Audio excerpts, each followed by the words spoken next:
ಸಮಾಧಾನ. ಈಗ ಹೊಸದಾಗಿ ಬಂದಾಳೆ ಹೆದರಿಸಿಬಿಟ್ಟು ಅಂದ್ರೆ ಬಸ್ ಕುಡಿಯೋದು ಹಾಕಿ ಹೋಗ್ಬಿಡ್ತಾಳೆ ಮಾತಾಡಿ. ನಮಸ್ಕಾರ. I am doctor. ವೇಟ್ ನಿಮಗೆ ಏನ್ ಕೈ ನೋವಾ ಏನ್ ಕಾಲು ನೋವಾ ಏನ್ ಸಂಧಿ ಒಂದಿ ನೋವಾ ನಿಮಗೆ ಏನು ನೋಯಿಲ್ಲ ನಾಲ್ಕು ಮಗಲ್ಲ ಮ್ಯಾಕ್ ಬಿದ್ದು ಮಾಡಮ್ಮ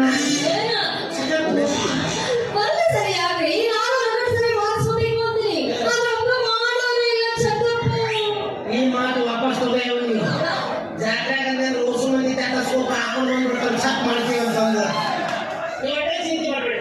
ಆದ್ರೆ ನಿಮ್ಮಂತ ವಯಸ್ಸಿನ ಹುಡುಗಿ ಹೊಟ್ಟೆ ಚಿಂತೆ ಮಾಡಬಾರ್ದು. ಯಾಕಂದ್ರ ಚಿಂತೆ ಸತ್ತು ಹೆಣ್ಣನ್ನು ಸುಟ್ರ ಚಿಂತೆ ಅನ್ನೋದು ಬದುಕಿರೋ ಮನುಷ್ಯನ ಸುಡುತ್ತಂತ. ನಿಮ್ಮ ಒಂದು ವಾಂಗಿ ಬಾತೆ ಕವಾಯಿ ಆಗಿ ನಾನು ಮಾತು ಹೇಳಿದ್ದು ಅಂದ್ರೆ ನಿಮ್ಮ ಹೆಸರು ಗೊತ್ತಾಗಿಲ್ಲ. ನಿಮ್ಗೆ ಕೇಳಿಸ್ ಎಷ್ಟು ನೈಸ್ ಬರುತ್ತೆ ಹೆಸರು ಕೇಳಕ್ಕೂ ನಮಗೆ ಖುಷಿ. ಕೆಲವು ಪೇಷಂಟ್ ಬಂದಿರ್ತಾರೆ ದವಾಖಾನಿಗೆ ಧ್ವನಿ ಕೇಳಿದ್ರೆ ಪೈಸೆ ಇಂಜೆಕ್ಷನ್ ಕೊಟ್ಟು ಬಂದ್ಬಿಟ್ಟು ಕಳ್ಸತ್ತ. ಈಗ ಈ ಡಾಕ್ಟರ್ ಮುಂದೆ ವಕೀಲರ ಮುಂದೆ ಹೊಟ್ಟೆ ಹಚ್ಕೋಬಾರ್ದ್ರಿ ಸಟ್ಟ ಬೀಜ ತೋರಿಸ್ಬಿಡ್ಬೇಕು ಮನಸ್ಸು.